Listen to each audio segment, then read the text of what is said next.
This podcast is a proud member of the UUOP Network.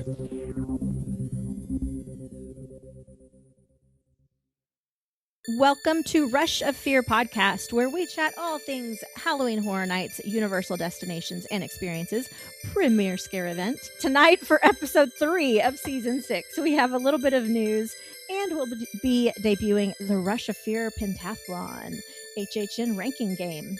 So now, let the mayhem begin. What a rush of fear.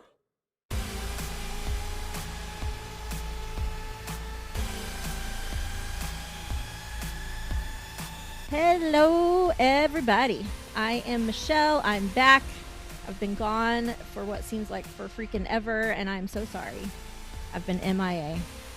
How's it been hanging? I'm here with Maddie. Kenneth will be joining us shortly, but this is like the first time we've really talked in, I think, like months, right? I know. I'm so excited. I know. Like, I'm so happy that all three of us are gonna be on this episode together. It's been a crazy 2026 for all of us so far. Yes. So it's like, it's unfortunate that things haven't lined up schedule wise, and like we've missed our monthly date a couple of times, but like life does truly get in the way sometimes, and that sucks. Life finds a way. Yeah, we eventually find our way back to each other, especially when exciting things are coming out about our favorite event. Yes. We have some news, and we're anticipating some news coming. We're recording this on Friday night, the 20th of March. So tomorrow is going to be an exciting day for the HHN community, and we'll talk about that a little bit more in the episode. Yeah. But yeah. We always find our way back. We do, and I'm kind of a little bit torn. I don't know how to feel about the fact that you live in Minnesota now. So the last time we talked was, I think the last time we recorded together was when you still lived in Florida. Yes. I think this is the first time I've recorded with you since Minnesota. So yes. I'm a little happy that I'm no longer the only non-local. Yeah. So there's that, because I felt left out quite a lot, not like in a bad way, like in a FOMO way, because you and Kenneth of course were always there and able to meet up and do more things than I could. But now I'm sad because when I do get down there, because I am closer than you, yes, more than so likely you're not going to be there. Yeah. So I'm like, I don't know how to feel right now, but it is what I know. It is something that I think about so often, and like it's gonna be very difficult, I think, this first HHN season of not being there as a local.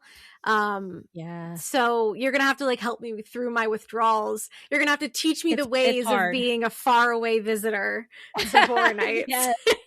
Yes, I will teach you, don't worry. You are my Yoda. Coach. Yep, I will be, I promise. But because you used to go, like, I think the last couple of years you didn't go every night, but there was like 1 or 2 years that you literally went every night, even if you had to work. Yes, absolutely. Yeah, as I got older, it got a little bit more difficult, and like, you know, juggling jobs, especially during those COVID years. I was working 3 jobs at one point during a Horror Night season. So it was hard to get there, but my youth made it easy because I didn't have to sleep as much. So, but yeah. True. But yeah. And this past year we did go a lot. We'd made a point of going as often as we could. As you do. Yeah. Yeah. There had been conversations and nothing had been decided yet, but it was the inklings of a plan potentially forming. So we really wanted to make it a lasting memory in the off chance that it had, you know, that plan was going to be the plan that we took, which I'm happy we did that because it was. And, you know, so here we are, a whole new era of HHN. But still the same old Maddie. We'll get through it. You guys, we seemed to make it through with me not being a local, so we'll get through with Kenneth being our local on the ground reporter. Yeah, he's our oh man, who's the Weather Channel guy where if he shows up in your area, you know What that is you his gotta name? like I don't. You should know. You're the Floridian. I know, isn't that so embarrassing of me? Oh, and it's gonna come to me in like 20 minutes. It's that And age thing, Maddie. That age, the old age thing you were talking about a minute ago. That also happens. The forgetting everything. yeah, Weather Yeah. Channel or Anchor. Jim Cantori. Yes. Yep. Kenneth is our Kenneth is Jim. our yep, he's our Jim. Oh boy. Yep. That's so silly. I love that. He better show up. He better show up soon because he's got a lot on his shoulders. I know. We should get him like a reporter's vest when he goes. He's already got the little mic, the little lapel mic. That's true. Oh, this is perfect. I love it. I see a new thing coming on our Instagram for this year. Yes. Oh my goodness. Okay. Well, we have a lot to talk about. So let's jump right into our housekeeping and then chat about the fun stuff. So as y'all know, we have our Rush of Fear Society membership. It's always available. It's just $5 a month or $50 for the entire year. Thank you to everyone who renewed for this season. We're happy that you're sticking around with us. And for those of you who are on the fence, this is just a reminder that our members get access to our bonus content feed, which includes some movie watch-alongs, a lot of unedited content. You love our Yap of Fears on the main feed. You get even longer, more insane ones on the bonus feed. And also access to our society Discord. The link can be found in the show notes of all of our episodes and on our Instagram and Twitter at Rush of Fear Pod. So come and join the fun. Yep. And just so you know, those bonus episodes, you don't have to like go to some weird other site or link or anything like that to listen to them. They show up right in your feed. Like, True. So it's really convenient. I know that a lot of people, at least with UUOP, took a long time to sign up because they thought it was going to be really complicated. And they were like, I hate that I missed it for so long. I didn't realize. So it shows up right there where you listen to all of your other episodes. So there's that. Yeah. And if you're ever questioning like how to do it, just let one of us know. Just message the Rush of Fear Instagram and we can help walk you through it. Yep. Cool. And then also while you're at it, please follow and or subscribe to our podcast on whatever platform you prefer, so you don't miss out on any of our regular episodes. And while you're at it, leave us a rating and review. That, as you know, helps us out. And we do love to hear from you guys. And also be sure to check out Kenneth's band Pangolin everywhere you listen to music online and follow them on social media at Pangolin FL. I'm not sure what shows he has coming up, so we'll get back to that at the end of the episode. Yeah. So I think that's going to do it for our housekeeping. So let's get into the fun stuff. Oh, yes. And like, it's not a lot. It's kind of it's the beginnings of something, but it's so funny that we're recording this on the day that we are because the announcement's literally coming tomorrow. Right. It's a little teaser, if you will. Yeah, it's so cute and fun. So all we know at the moment for Halloween Horror Nights is event dates. For Orlando, event dates are announced. It is August 28th to November 1st. Hollywood, TBD. We don't know yet. Yep.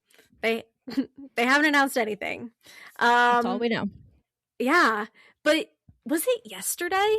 What is today? Today's Friday. Yeah, it was yesterday that so many people across the globe, honestly, including our lovely Michelle, got a cute little letter in the mail. Do you want to talk about it? I do, because I've been very disconnected from the world because of life, right? We talked about that earlier. But not to go into details, I've had to kind of like disconnect from anything that brings drama or anxiety just so I can kind of like maintain the status quo. So that being said, I have really I've not been on the socials very much. I haven't seen like anything that's going on with anything. So I get home, I see this package on, not really a package, it's like a almost like a FedEx mailer, on the counter, and I'm like, oh, that's got my name on it. Well, I know I didn't order anything. But then I see it's from Universal PR. So I was like, what is this? So I opened it, and surprise, surprise, all that's in it is this black envelope with a sticker on it that says Halloween Horror Nights. So I was like, that's really freaking cool. I got mail from Halloween Horror Nights. Like, I was like, that was like the pinnacle of life right there. Anyway, so I opened the envelope, and inside, excuse me, inside is like a sleeved ticket. It's red. It says Halloween Horror Nights. You pull the little insert out of it, and it looks like a fake ticket. And all it says on it is Halloween Horror Nights, Universal Orlando's Halloween Horror Nights on one side, and it's got the 35 in the corner because this year is going to be the 35th anniversary of the event.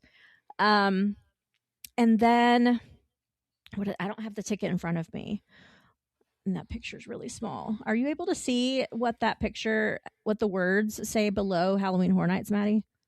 Yes. On the front or the back? On the back. On the back. Yes. Okay. On the back of the ticket, which has been posted on Instagram, by the way, so you can also look at it there if you're kind of following along. Universal Orlando's Halloween Horror Nights. 35 years of fear, screams, and nightmares will be unleashed at Halloween Horror Nights at Universal Orlando Resort this fall. Stay tuned to @Halloween Horror Nights Orlando as a legacy of nightmare begins to unveil on March 21st, 2026. Woohoo!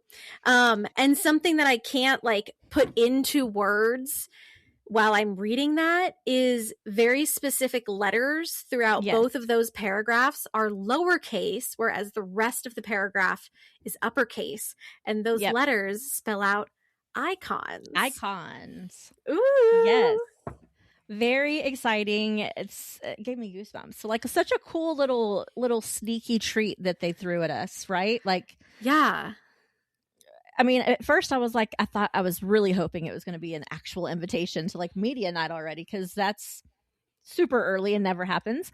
So I was really confused, right? But then as I noticed, there's a hint in there, and then also that wording of legacy that for some reason that is getting me as well. So are we gonna have, what was that one house that you guys loved and I wasn't super crazy about, the oh god, the Monsters Unleashed, or no, the Universal Monsters Legacy House, or was it the actual Halloween Horror Nights icons?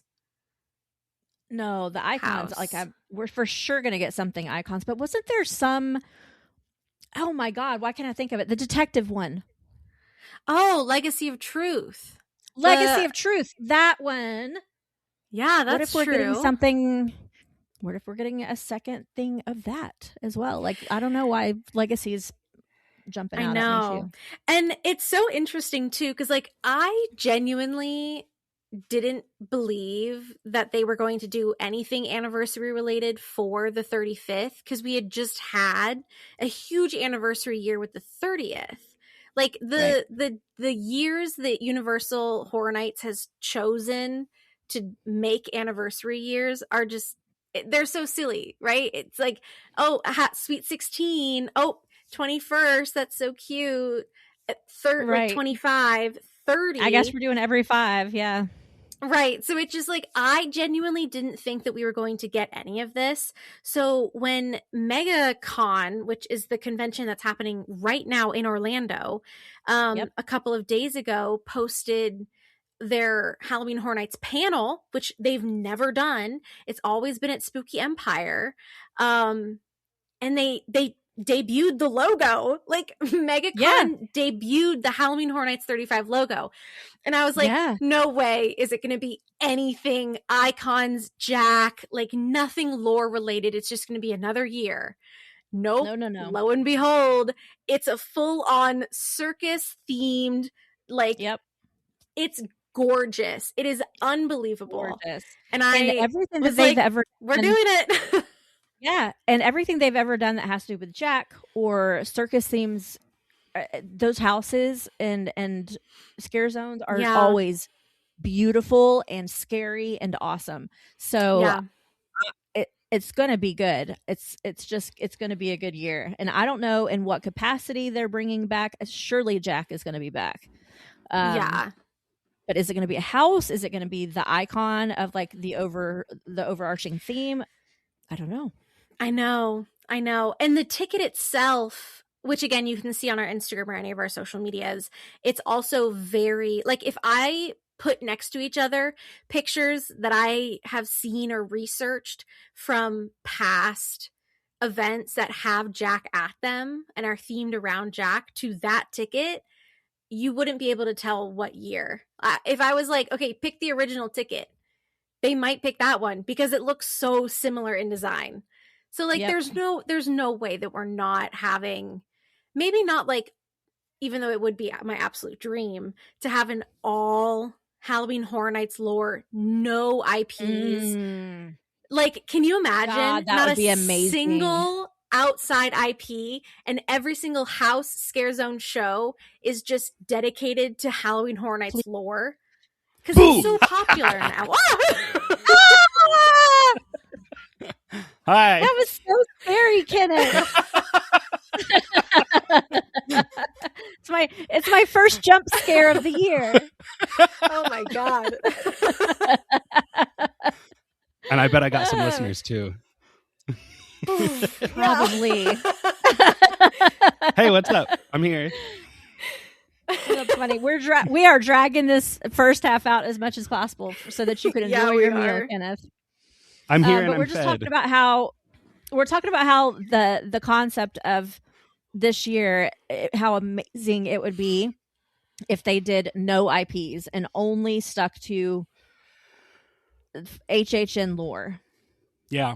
Like, how amazing would that be? I mean, likelihood that it'll happen, slim to none, but it would be amazing. I don't think, like, we'll never see another year. Yeah. Without IPs. I feel like my hope of hopes is that Halloween Horror Nights is at a popularity where the brand itself can exist without like IPs that draw people to it. Because like I feel like it's so popular now to go to Halloween Horror Nights, more so than it was years ago, where we were really holding on to those fan-driven IPs to hopefully get people to come to the event. Like, no, the event's packed. It's at capacity. Yeah. Like, we're I feel like we could do it. Like, you're good. You're risky. Good Halloween Horror Nights. Yeah, you're good on ticket sales. Stop spending money on IPs. Like, seriously. Yeah. You will probably break even. Yeah. But I feel like a lot of that for the non-diehards, for the average person who goes to HHN every year, who maybe just happens to go, I feel like that excitement is like, wow, the reputation is Horror Nights is so good at doing these IPs. You know what I mean? Maybe that's what it is. Yeah. For the people who don't know or care about the lore. Right. And that's the reality of the situation. Like, I'm living in dreamland. My dream will never exist. You know what? Maddie? Leave it to Kenneth to be, our Jim Cantor bringing us the bad news. True. You missed out on that entire conversation, Kenneth, but you are our Rush of Fear Jim Cantor, and you're our local newsman that's on the ground in Florida. Yeah. Oh. Boots to the ground. And we're going to get you a news vest. Who is Jim who can't tour? Another Floridian? Oh no, Kenneth. He's the weatherman that shows up at all the bad storms, and when he shows up, you know that it's going to be a bad storm. Oh, okay, he's bald, yeah, I'm sure. Works for the Weather Channel. Oh, okay. I was like, you're describing me. I'm the man. He's bald. He's the man on the ground. But I don't work for the Weather Channel. Oh, you don't? Okay. No. Anyway. All right. So, Maddie, tell us a little bit more really quick before we jump into our game about the actual MegaCon panel for those who may not know that it's going on and might want to go. Yeah. Well, Kenneth, you're here. Do you want to talk about the MegaCon panel? Are you going? I am not going because I don't care about MegaCon, and I didn't know that this was going to happen until like a week ago. And I was like, well, I wish I could go to that, but I'm already not available and don't have a ticket. And, but I mean, Kyle, my friend first, roommate second, co-host on Big Dumb Stuff, he will be there, he's going. Oh. And he will attempt, like, that's the priority, is to be there. By the time people are hearing this, it's already happened. Okay. The panel has That's already true. passed, because as of recording, the panel is tomorrow. Boo, that's right. I will be going. Oh, Oh my gosh. Hey. that kind of scared me too, actually. He snuck into my room. Shameless plug from There Big are Dumb Stuff. there are so many ghosts on this episode. Hi. He sounds familiar, I kind can't of like hear a the other ghost end of from. This, but this is Kyle from Big Dumb Stuff, the other half. Say hi. The other half. Hi. That's both of us. Big Dumb Stuff. Yes, I will be there live with all going according to plan, hopefully, if I can get in. But I will be going in, just depending on the traffic and the people there. You better get there early. So tomorrow, He behind can't the hear screams. you. He can't hear you, by the way. I'm wearing headphones. Okay, love that. What's happening? Explain it to me. It's so funny. They're not really saying anything right now. They were starting to ask a question, and then I just said he can't hear. Oh, okay. Okay. So, Kenneth, tell us real fast about this panel that's happening. Do you want to actually talk to Kyle? I think he knows more, because I haven't been paying that much attention. They do a panel here. Kyle, Kyle's putting the headphones We've got on. it written on the script. Okay. Wait, you're saying what This about is Kenneth? chaos. All right, here. Kenneth's gone. He's here, but he can't hear you, and I'm here. Hello. Big Dumb Stuff is here. Hey. Hello. So tell us about this panel real fast in like 15 seconds. 15 seconds? Okay. Put a timer on, Kenneth. 15 seconds. So at MegaCon every year, they do panels, and some of them are easy to get into. Others are harder to get into. You have to get there really early, but they're going to have a big theater open, so everybody can go in, and they have, I don't know who's going to be in the panel. I don't have my 15 phone. seconds starting now. I'm already going. Well, Oh my. So then you go in and they all come out and they're like, oh, here's the people from Howling Horror Nights. Probably Mike Aiello, probably Laura Sauls, probably all of the other ones. 4 of them. Ah, dang it. Time's up. And then they you talk suck. about Halloween Horror Nights and then maybe announce stuff. Well, apparently we are getting an announcement, so Yeah. hopefully it's something really good. I think it's probably an overall theme, maybe a house, but I guess we'll find out. Because usually they do a panel at Spooky Empire, and that's in May, and I don't know if they are. I'm sure they are, but usually they announce something there, like a house. So maybe this is a theme, and then that's a house, but we don't know for sure about Spooky Empire. Ooh. Yeah, because this is the first time they've ever done MegaCon. They've always only This is done. the very first. It's really exciting. Very cool. It's so exciting. Well, we're going to Yay. do another little recording either tomorrow night or Sunday. So if you want to join us to do a little mini episode with a crossover network kind of thing, we can do that. Oh, Sunday, yeah. I'll be here. I'll Cool. be at home, and I would have been in the room where it perfect. happens. Sweet. Well, If- as long if as I'll Kenneth start is the available, let's episode. do it. Fail. Yeah. All right. All right, Well, but yeah, back to I'm- Kenneth then. All right, here he is. Bye. Bye. Okay. I'm back. Hey, So, welcome so back. we made plans for you for Sunday. Okay. What am I doing? We said if he wants to join us for a network crossover episode to discuss the announcement, he was like, Yeah, "Oh, I'm absolutely. available Sunday." I said, "Okay." That makes great sense. And he Also, would have we're been gonna there. have an episode that is all about his whole weekend at MegaCon, and that will be a part of it. But we can do a whole just the HHN panel episode here on Rush of Fear, and then you can hear about With a Yeah. crossover. all of Yep. MegaCon over on Big Dumb Stuff. Love love it. it. For 5 seconds, I have the list of the people that are going to be in it according to the MegaCon description. It is about crafting Horror Nights, like coming up with it and it's the 35th anniversary, so it's an anniversary panel. And it's called Behind the Screams: Crafting 35 Years of Fear at Universal Orlando's Halloween Horror Nights, and it will have Mike Aiello, Laura Sauls, Charles Gray, and that's it. But I thought there was more, so maybe this isn't updated, but I think that's all for now. There might be surprises in Awesome. there. True. It'd be so awesome if Jack the Clown surprises. Oof. Oh yeah, And could That be. would be so cool. Ugh. Kill me now. Okay. Yeah. All right. Well, let's move on because that was supposed to be like a really short part of the episode, and it's been like 45 minutes. So, But it's us. let's take- so yeah. So it is what it is. Yeah. All right. Let's take a quick break and hear a word from our sponsor, Portkey Vacations. I wish to go to Walt Disney World. When you wish upon a star. The cliff-doors creak and the tombstones quake. Please stand clear of the doors. Por favor, manténganse alejado de las puertas. Where can our vacation wizards take you? Just tap the Portkey at portkeyvacations.com and let the magic begin.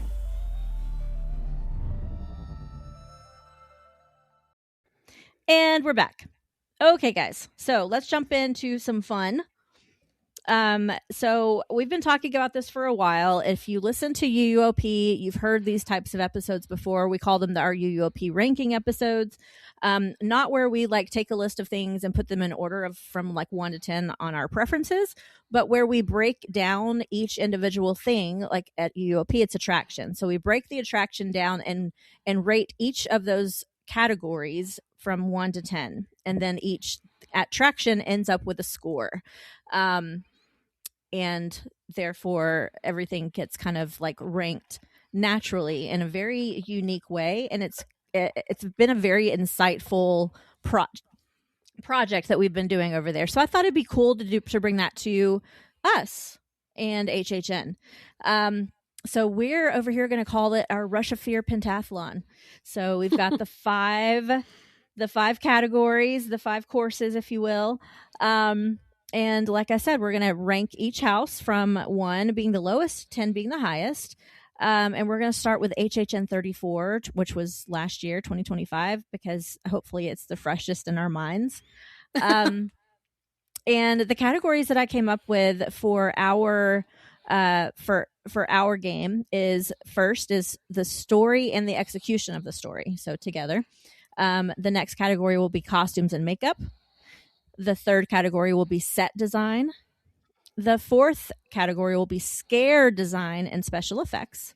And then the fifth category is the overall experience. All right. Sound good?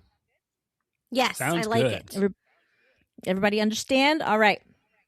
Cool. Yeah. Well, let's kick it off with Galkin Monsters of the North, and we're going to start with story and execution. So Kenneth, our resident HHN lore historian, tell us first about the story and an execution of that story and what you would rank it on 1 to 10. Okay. And I'm guessing that we're free to interpret these however we feel makes the most sense to us. Okay. Yep. So to me, I'm going to... And when I say story, so story is if like some houses have a story that we know about ahead of time and some don't. Right. So if it had a story that we knew about ahead of time, then that's what we go on and whether or not the house executed the story. Make sense? Right. Yeah, so I'm looking at this house in particular, Galkin, and kind of rating this on did this house tell me its story without me knowing it beforehand? Okay. And I think it did not. I didn't really it was explained to me later, and once I understood what that was being told, I was like, oh, okay, I can see that now. But I think just looking at it and understanding what is happening, I did not. Hi, everybody. I know you love to hear my voice in the middle or beginning of an episode because you know what that means. Technical issues. So we did lose Kenneth a couple of times during this episode, so it's going to be a bit choppy. Just stick with us. I promise it's a good episode. We do apologize. Wi-Fi and all of our various apartments and houses are a little wonky sometimes, so we just have to kind of roll with the punches, but we appreciate you all so much for sticking with us after 6 long seasons of technical issues. Okay, thanks, bye. Okay, well, Maddie, do you remember what the story is? From what I remember, it's supposed to be about this like specific monster, and you're kind of following not her story, but like people and how they worship her. Oh yeah, And I remember now. that's that reoccurring kind of like female looking monster. Although the name is confusing because Galkin, I think, just means monster in Norwegian or Swedish or whatever language is kind of representative of the house. But I think like balancing what I knew going into it, what the house told me, and then the story that I was told later, I think for me, it range 1 to 10, 6. I think 6 is fair. I think it's a balanced answer because I did really enjoy it, and I enjoyed that's not what we're ranking it on, though. We're not ranking. So this is just on the story and whether or not that storyline was executed and told well throughout the house. Oh, this is a hard game. Because you're gonna rank your overall experience later on. That's true. I think I would still rank it as 6, though. I think that is my solid answer for that one. Okay. So since we have lost Kenneth for the time being, I'm going to go ahead and give my ranking. So I was not a huge fan of this house. However, I only went through it one time, which is not fair. But still, that being said, that time it didn't draw me in enough to make me want to do it again. So the story itself, as I remember, was actually a pretty cool story, but I didn't pick up on it in the house like whatsoever. Not at all. So I'm actually going to give it a 3. That's fair. So Maddie kind of gave us a quick overview of the story. So now you just give us your ranking on the story and whether or not you think the house told it well. 4.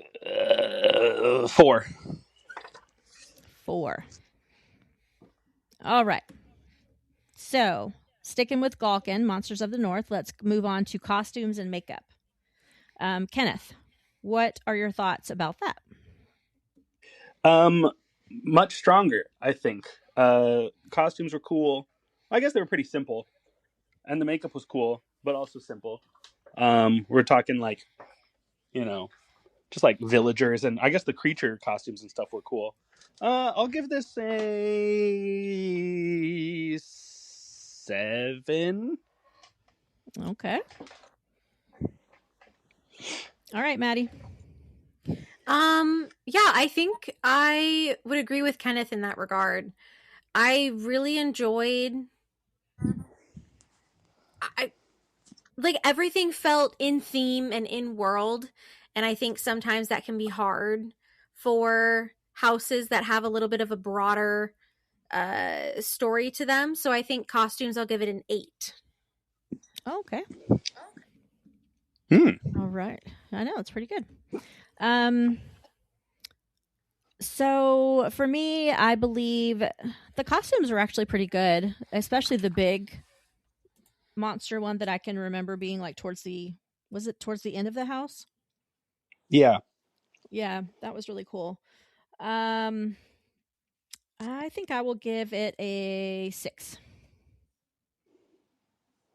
All right.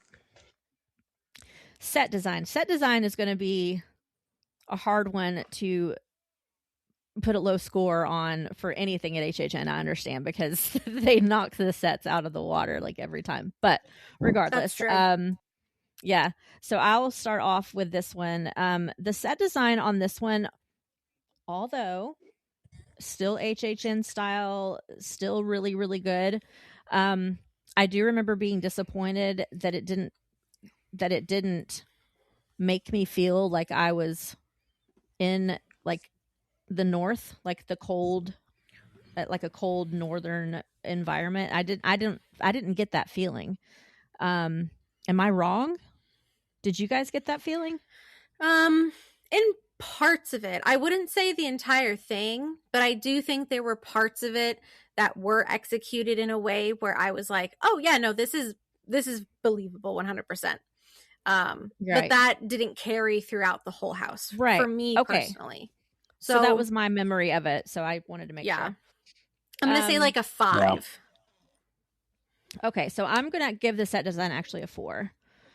Whoa. Maddie. Yeah. Because I was really like the whole time after this was announced, I was expecting this to be the cold house, which I always love. And it didn't do that like at all. Not in actual feeling cold and not in like interpreting the environment to make me believe that I'm in cold. It didn't do either. So, and Maddie, you said it was a 5? Yes. Okay. And Kenneth, what is your ranking? So this is one where I'm having a hard time kind of distinguishing between set design and some of the special effects, because there were definitely some very wow moments to me that I think were a good combination of the set design and the special effects. For example, the Burning Man. So with the scare design and special effects, the special effects in that category, I put in special effects that would add to a jump scare in some way. Okay. So not necessarily so the fire, the burning of the man is set. Yeah, I would say that's a set thing, not a like for me a special effect is like I remember distinctly in like puppet theater where the thing happens where like the mirror goes away and the guy jumps out and scares you. Like for me that's a special effect. Yeah. Okay. I see where your head's at. So it makes sense. Special effects in conjunction with scares, not with the scenic sets. Yep. Yeah. Yep. Okay. So for set design, what is your score? Okay. So now I'm factoring in the big creature. We go into its body, the Burning Man, the villages. I think were created pretty nicely. I think this had some really great sets. I'm going to give this an 8. Okay. No, maybe a 7. 7. Oh. Okay. Last minute change. Okay. Okay. So now moving on to scare design and special effects. So just to explain this category a little bit more. So scare design would be like the placement of boo holes and the utilization of boo holes and sounds. All of those special effects that they incorporate to make a house spooky in some way or get that jump out of their guests. That's what I consider to be scare design and special effects. So that being said, Maddie, how do you feel about that? Oh, from my memory, I want to say this house had quite a few like really good hidden jump scares, which I ended up jumping at, not just the first time I went through it, not knowing where anything was because it was my very first time, to still, multiple times down the road where I'm just so intrigued by like looking at everything around me that I did in fact forget that boo hole was there. And it's very cleverly hidden, like very good job. You clap as you walk by. So I honestly think that this house would be like a 7 or an 8 for me.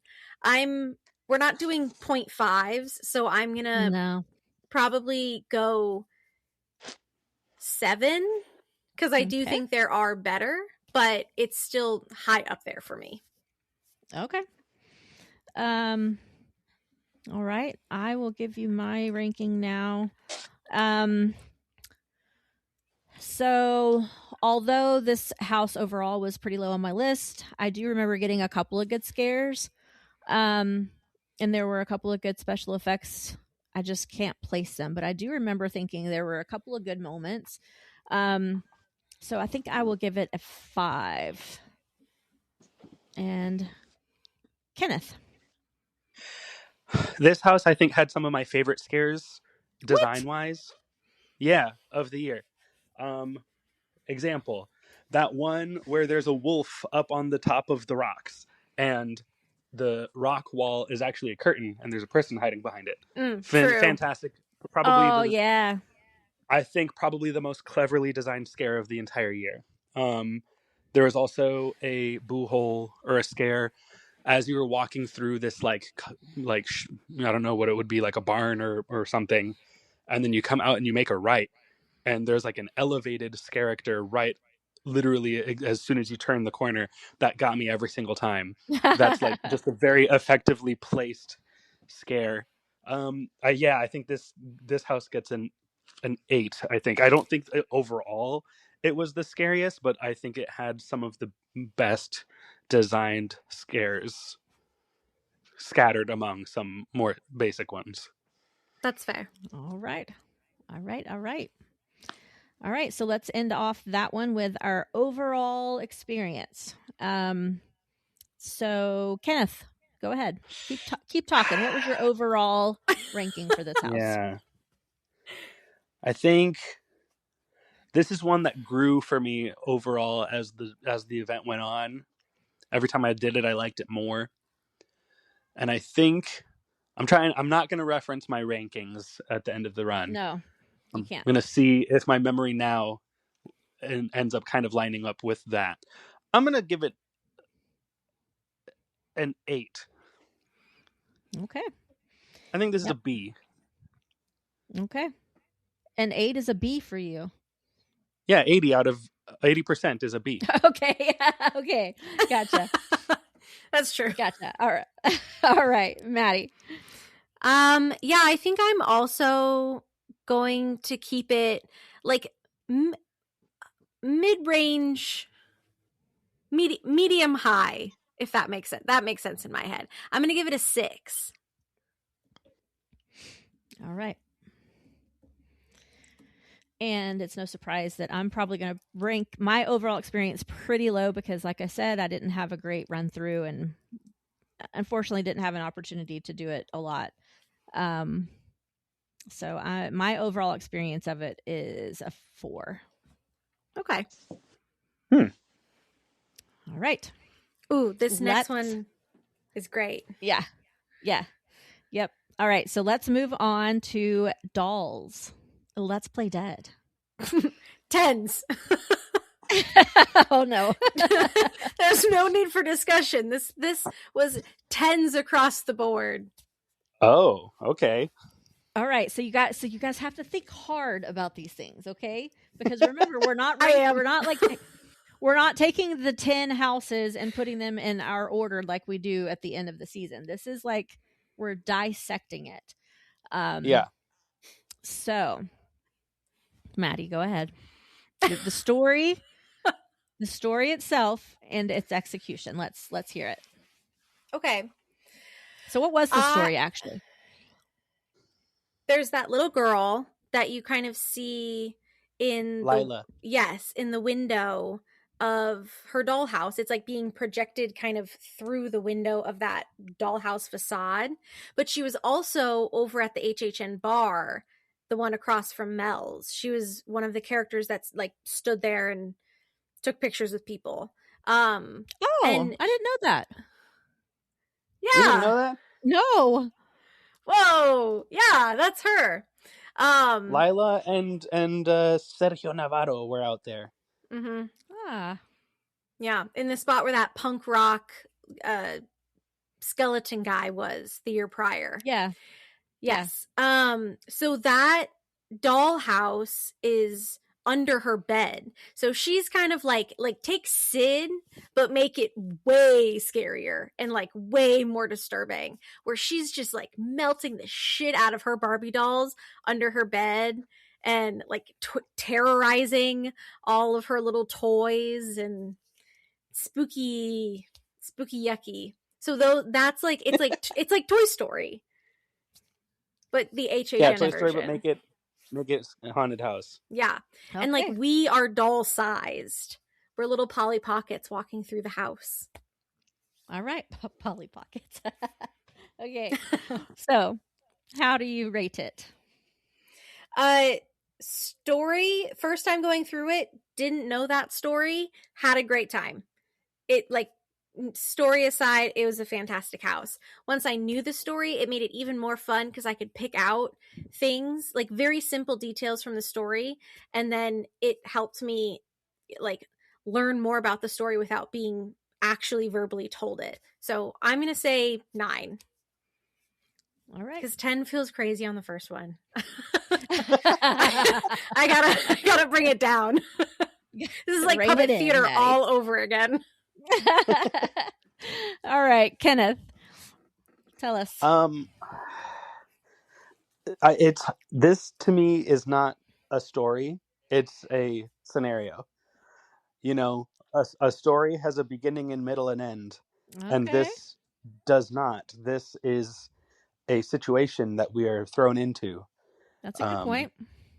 And so I think it is weak in the story department, and I think that it's fun, but that fun comes through a different category, not through the story. So I think that this gets a... I don't want to be too mean because it's fun.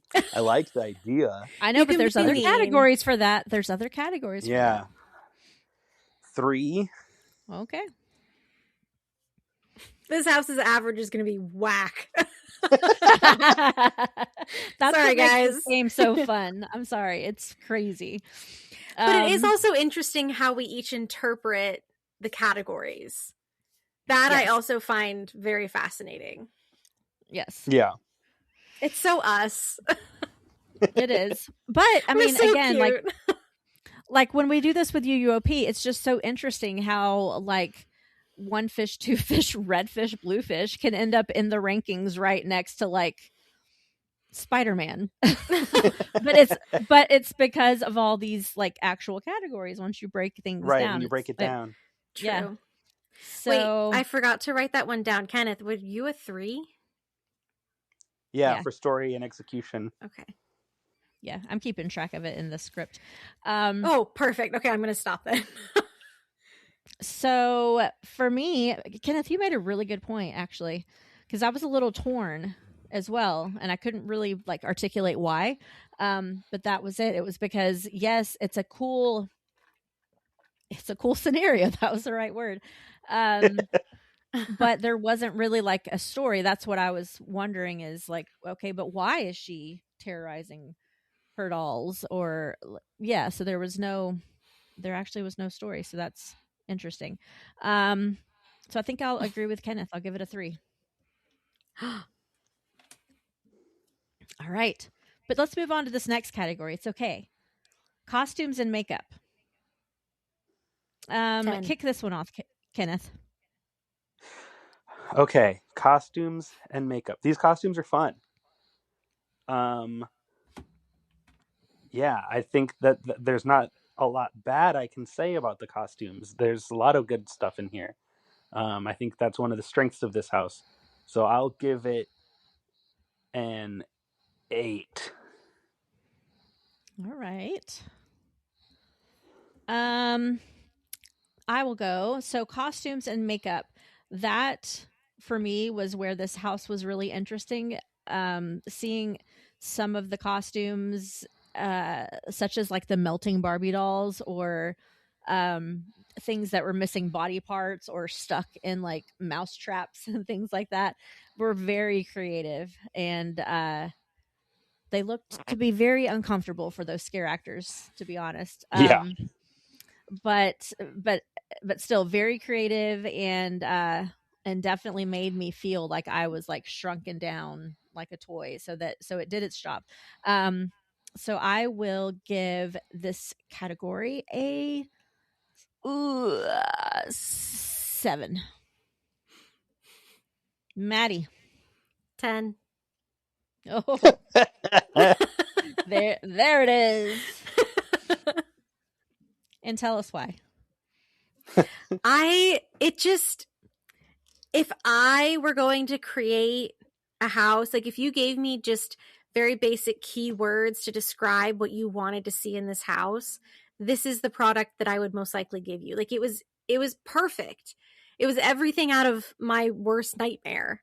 And as a child who played with a lot of things that looked very similar to all of this, like it was fun finding things that I recognized and being like, oh, like that's what it would look like if it melted. Like I've always thought about it, but never did it because I was a very scared child and I'm not going to get in trouble. That's funny. So like it made sense in my head, like everything. I just remember like smiling so much going through that house for the first time because it was so fascinating to see. Yeah. Like make it and then destroy it. Right? Very That's cool. pretty much Yeah. what they did. Dream job. So let's talk about set design, since you kind of talked about that a little bit just now. So set design, I will start off with the set design, and this was crazy. Like crazy. When are you ever going to walk in and see some of these things giant? Like what were some of the crazy items when you first walked in? I remember the mouse trap. That was huge. Electrical outlets. Electrical outlets. Yes. The battery packs. Is it like an electric shaver that was in there? Like that? Yes. Yeah. Big toaster oven. And it was fun too because they also, being the theme of it being under her bed, like they included mice and rats and bugs. Like, yeah, you're going to find that stuff under a yucky kid's bed. That makes sense. And it was all giant. It was disgusting. Yeah. It was like if you took Toy Story and Honey, I Shrunk the Kids and like mushed it together.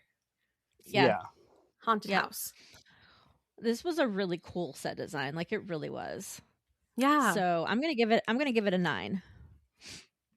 Yes. Maddie.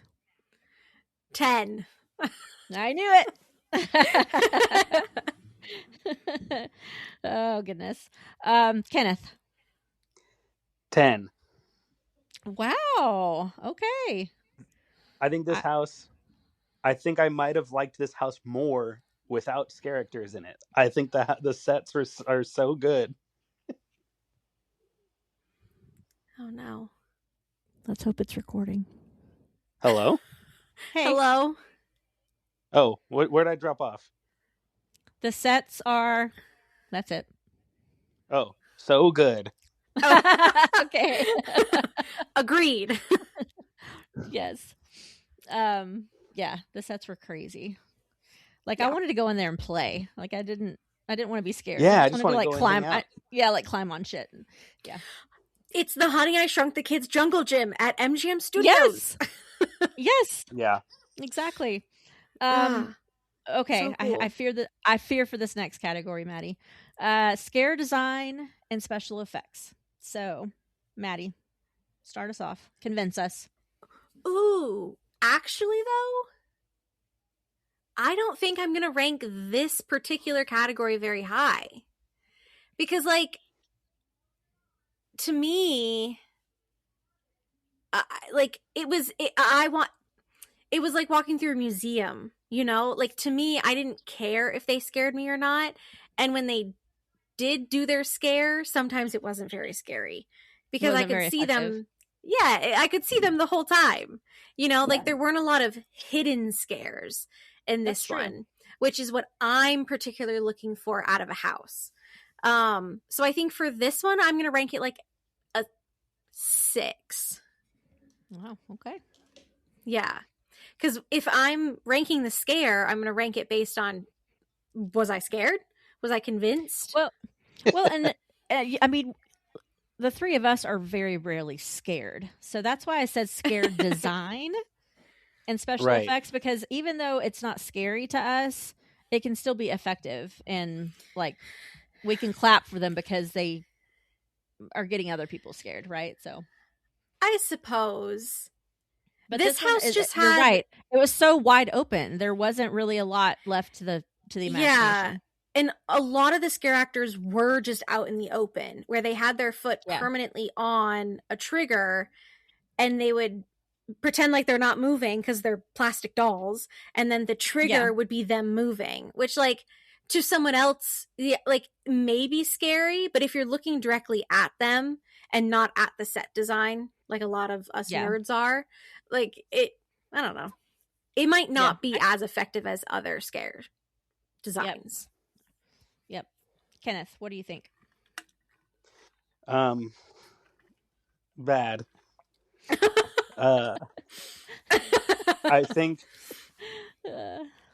I think the only thing that kind of gives this category any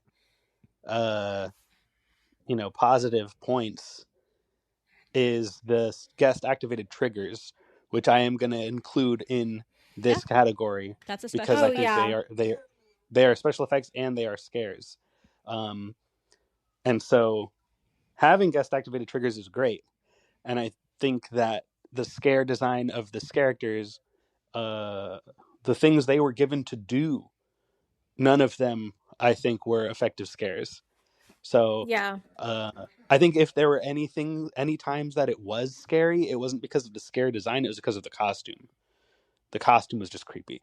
So I give this is like a 2, I think, for me. 2. Okay. All right. And for all those same reasons, I'm actually going to give it a 1. Like, it wasn't just that it wasn't scary. Like, there wasn't, like Maddie said, there weren't even really a lot of opportunities for them to scare. Yeah. So I'm too nice. Well, you like the house. Sometimes it's hard to be unbiased. I understand. Yeah.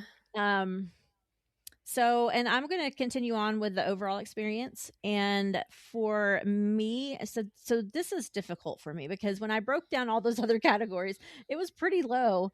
But my overall experience was actually like, okay, it was a fun house. It was funny. I laughed a lot. I was like, wow, this is crazy. You know, like it had a different reaction from me than I'm used to in a haunted house. And I always left with a huge smile on my face laughing. So I think my overall experience was pretty good. So I think I will give it a 7. Nice. Kenneth.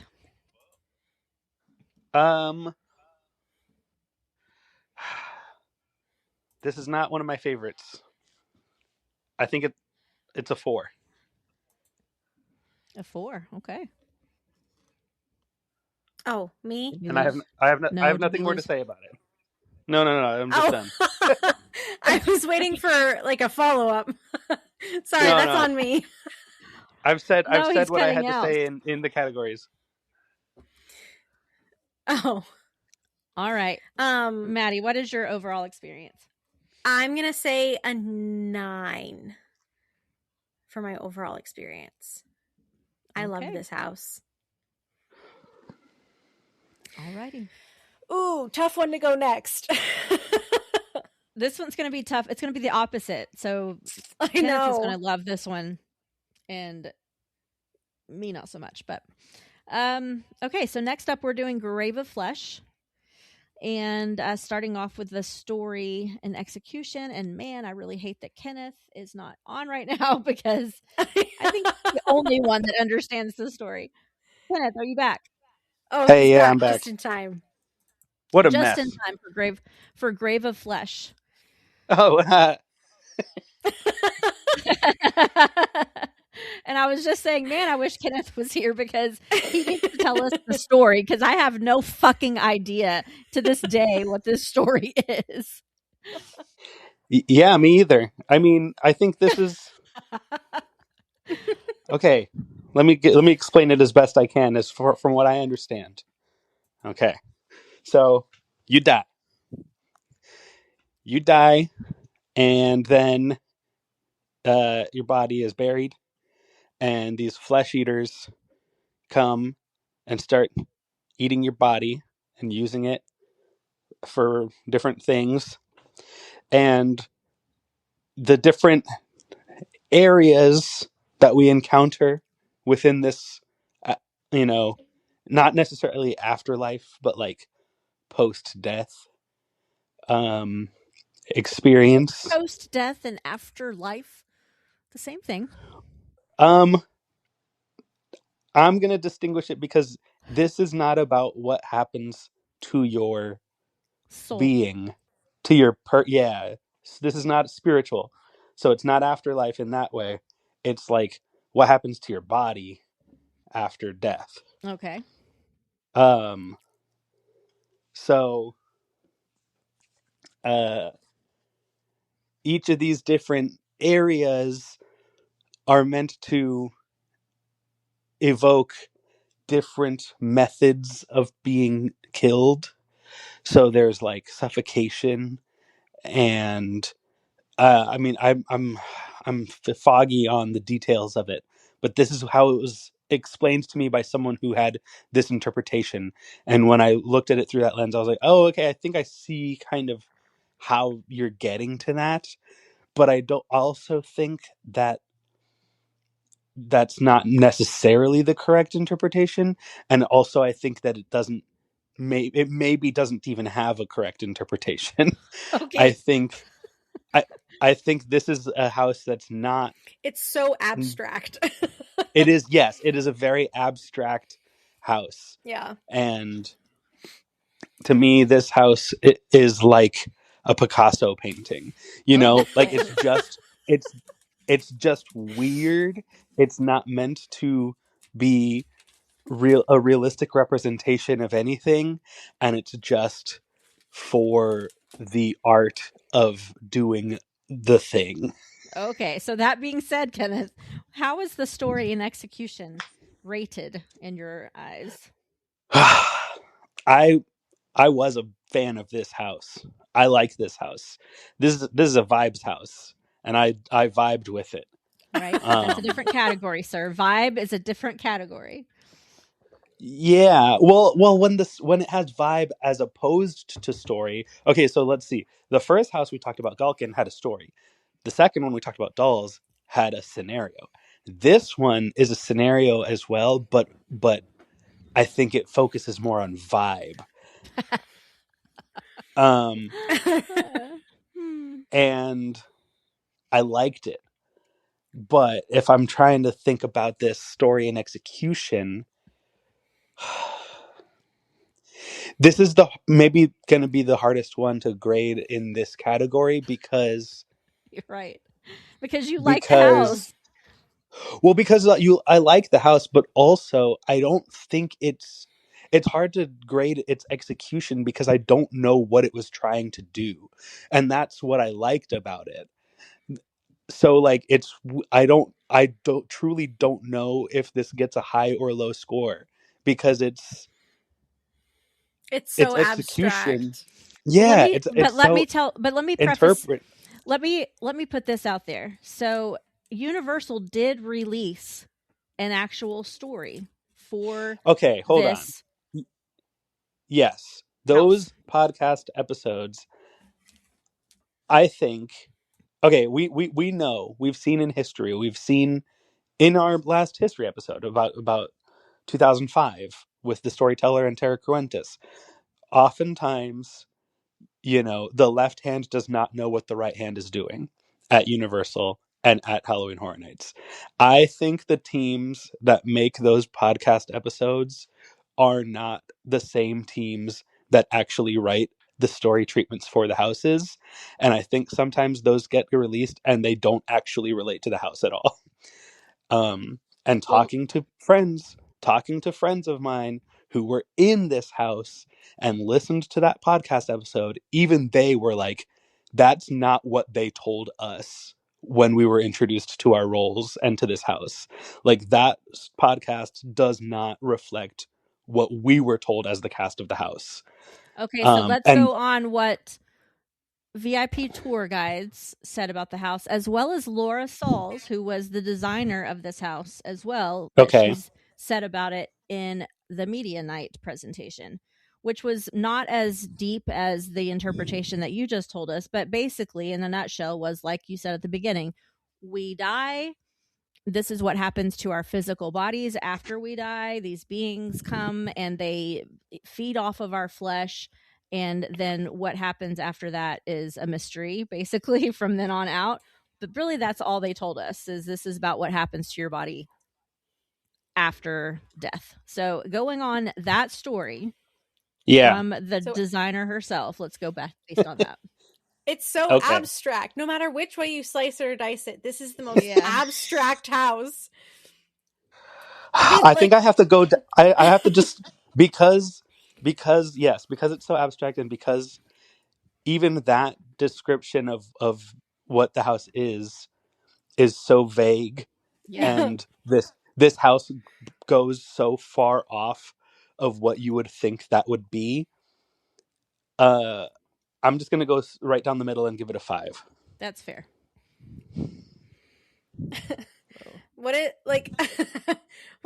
I guess 5 is the most neutral number between 1 and 10, which is how I feel about this house, because I it's so abstract I can't have emotion for it. So I think I'm also gonna go 5. Okay, that's fair. I'm gonna go super low. I'm gonna give it a 1 because I listened to the podcast. I was at the media night and listening to Laura Sauls. I did the VIP tour on media night and heard it from the VIP tour guide. And every single time, no matter how you sliced it and diced it, it did not translate at all. Like, at all. Except for the very beginning when you walk in and you see your headstone standing above you. From that moment on, the story, like, it derailed, in my opinion. Completely derailed. So I'm going to give it a 1. But let's go to a nicer category, Kenneth, that will make you feel better, hopefully, and that's costumes and makeup. Maddie, tell us about costumes and makeup. What were your thoughts? This one's so tough too, because I didn't do it many times. So, like, the things that stick out to me are the ones that I kind of like went he like giggled at. Which I did a couple of times. I have to be honest. It's just, you guys are so cute. With like, and I mean that in the most respectful, like, utmost. Scare actors are gods that walk amongst men. Like, they deal with so much. They put up with so much.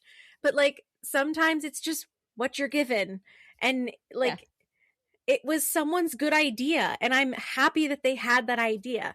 Sometimes it doesn't translate, and that's okay. It was still a fun time going through the house. I just want everyone to have a fun time.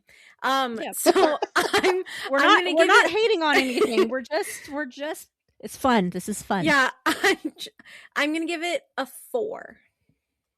Okay. On costumes? Yes. Okay. Yep. I'm gonna go along those same lines. The costumes that stand out in my mind are like those creepy rat looking things. Those are the flesh eaters. Yeah. They just look like giant rats to me. I'm gonna give it a 2. Kenneth. Dang. All right, I'm trying to remember what all the different costumes were, because I remember the flesh eaters very vividly. I have one on one of my playing cards from Backlot Club. Oh, that's so and then cool. there's what else? What else was there? There was. I remember Can't liking remember. the costumes. Were they that impressive? I remember like What I remember, skeleton guys. yeah, there was like skeleton guys. There was like zombie guys, like dead body people. There was like, oh yeah, there are cool costumes in this. I'll go with 6. I think it's a 6. There's some cool Were stuff. there ghosty people, or am I misremembering? Yeah, there that? were ghosty. Yeah, there were ghosty people. Ghosty people. As opposed Oh. to the other weird things in the house. The Yeah. rats, though, there was this book series that I read as a child, Gregor the Overlander, and the rats in this house reminded me very similarly to the design of a creature in that book. So that was a like fun little connection that I had as I went through the house. That's funny. That's cool. Agrees with me. Yeah. Let's talk about set design. The very abstract set design. Kenneth, kick us off. I think that this is great. I love the set design of this house. I think whether or not you understand what it is you're looking at, it was cool. And therefore, I give the set design a 7. Okay. I think a lot of that's based on the strength of the opening sequence. Yeah. Through the cemetery and into your own grave and being underground and the weird MC Escher stairs area. Yeah. That's cool. That's cool stuff. Whether you understand what they're trying to do with it or not, that's cool. So I like it. That's 7. Yeah, and for those exact same reasons, I also think subjectively I am also going to rate it a 7, because in set design I file in the like compliments to the chef, where as someone who finds that job, that career so fascinating, it's just someone's job to create all of that and make it look so realistic, but also so not realistic at the same time. And that translated so vividly in this house, because everything else aside, if you put me in a space and said, where do you think you are? I'd say, oh, underground, in the dirt. Yeah. Right. 6 feet deep. Like, so for that reason, I say 7, like, very well done. Okay. Yeah. I'm gonna rank the set design right in the middle, because I liked the set design for half of it. So like the first half of the house, I really loved, like you said, the facade walking in, the graveyard, the being underground, seeing your tomb up at the top was a very freaking cool. The very beginnings where you feel like you're underground, it kind of feels and smells dirty, I love all that. But then once it started getting weird and confusing, I didn't like it anymore. So I think I'm going to give it a 5. All right. Scare design and special effects. I will start this one off. This one's tough because I don't really remember any special effects jumping out at me. No pun intended. And as far as scare design, I feel like they were pretty predictable boo holes. But there were a few moments where, I got a few little jumps. So I guess I'll give it a 3. Kenneth. I think this house was fairly scary. I think it did a pretty good job with the scares. Whether that was design or performance is now the question. And I think I'm remembering they really used that mirror gag a lot this year, where you see a person and it turns out that's actually their reflection in a mirror and they're actually right next to you. True. They use that kind of a lot. They use that here for one of the scares, I remember, where you're seeing a little girl in a dress that I don't know why she's there or what that means. But people. sometimes that's how I know that something is really highbrow, high art, is when I walk out of it and I say, I don't understand what that was. That's how I know a movie is going to win an Oscar. Is when I'm like, oh, what the heck did that happen You there? know what? That's true. Right? Yeah, I'm making so all the fair. best points for that. You're This not is actually wrong. probably the most artistically well done house in the history of HHN. Yeah. This would win Not Best wrong. Picture. Right underneath it, I think would be like Poltergeist. With that like weird abstracty. Yeah, that was perfect. Yeah, good house. Okay, wait. What are we talking about again? Scare design and special effects. Oh yeah. Scare design. I love hanging out with my best friends.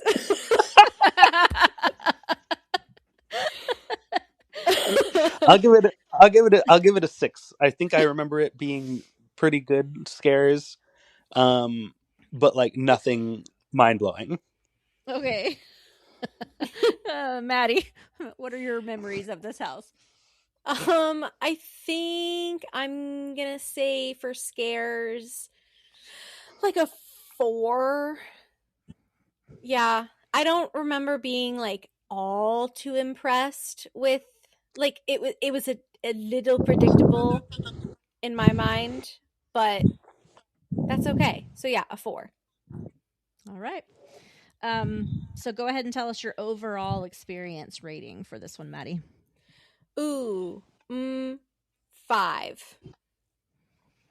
I think. Okay. Right in the middle. I tried to be nice. Sorry, Kenneth. I'm gonna give this a 1. I didn't like it Hey. at all. You know, not even a little. And I did go through this one a lot, so because it didn't have a long wait. So yeah. There's that. Kenneth. You know, sometimes in life, the Oscars just happened. Okay, this is why it's very much in my mind. Very much in my mind are the Oscars. I love the Oscars. A lot of times I think they get things wrong. And a lot of times I'll see a movie and I'll say, that's going to win Best Picture. I don't like that movie at all. And the movie I like, I know it's not going to win Best Picture, but man, I like that movie. True. Case in point, last year, The Substance nominated for Best Picture. I'm so happy it even got nominated. That was my favorite movie of the year. I knew it wasn't going to win. Anora won. I didn't like Anora at all. And I saw that movie and I was like, this is freaking going to win Best Picture, and it sucks. And but that's just the nature of art. Is it touches everyone differently. And so much bullshit. How much more can you bullshit? I give this my overall experience in Grave of Flesh, an 8. Wow. No, but I agree. I very much agree, because art is so weird. It's strange. Yeah. Every single piece of art is subjective, no matter what form, whether it's a painting in a museum, a movie you see, or a show you see on stage. Like, it's so crazy. And that's my favorite thing about us having these conversations, is because it's so subjective and abstract to each person. Yep. And I think that's so cool. Wow, that's so fun. That's interesting. Did I say 5 for my overall experience? You did. Okay. Cool. Yep. So I think we're gonna cut this episode off here. As usual, we like to talk, and it's been an hour and a half. So we will continue on with. We've only done 3 houses, haven't we? Yeah. So we will. Wait, really? Yes.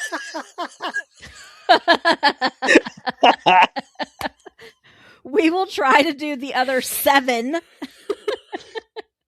in our next big episode.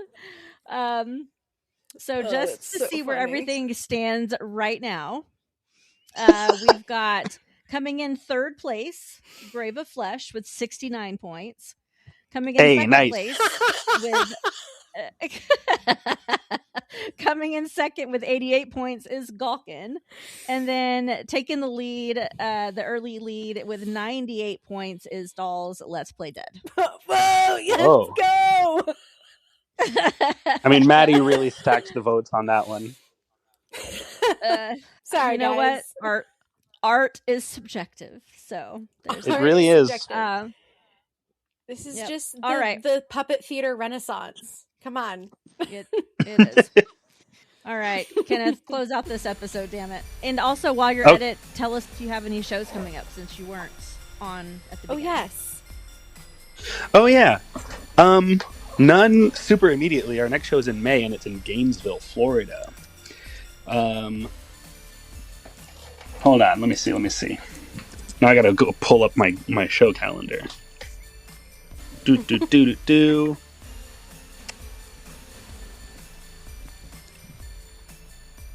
Okay, we have Pangolin. We'll be playing May 9th at Geeks in Gainesville. And we will be playing on June 20th at Havoc in Cocoa. So those are our next two shows, the only things we have booked. But we're working on new music. Our last show was on Friday, March 13th, and we played a new song for the first time. Very good song. I love it. It's called You're Fine. You can't really hear it anywhere yet. There's no video of it online. But man, what a good song. I'm really excited about that song. And the new album, whenever it is ready, is going to be very good. Hey, I think that's going to do it for this episode. Thank you for listening, and we hope to see you soon in the fog. Until next time, for more fun, be sure to check out our Facebook page at facebook.com/RushOfFear and follow us on Instagram and Twitter at RushOfFearPod. Yep, and keep listening because we will be recording again this weekend, so you get a double dose after not hearing from us for a while. So that will do it. Thanks for listening, everyone. The podcast has come to an end. Now get out. Bye. Bye.